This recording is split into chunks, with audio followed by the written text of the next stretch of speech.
Sveiks, kaimiņ! Nu, kā iet? Es gribēju tev prasīt, kā tad tev pa tām vēlēšanām gāja?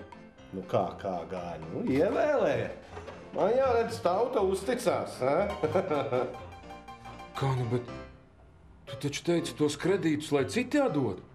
Nu jā, bet vides projekti mums palīdzēja pamatot vēl vienu projektu. Nu, par tām dabas takām. Izrādās, ka mēs varam paņemt vēl kredītus līdzfinansējumam. Ekoturisti pie mums gāžas, vecīt. Viesumājas pilnas, veikali pilni, krogi pilni, visi pilnā. Nodokļi nāk, nu? Es apsīt, labi, man nav laika tev ņemties, ja man tu pienāca īziņa, ja? Labi, ja kas, tad zvani vēlāk, man te vēl projekti jātaisa, ja? Labi. Ai, sūlacījums.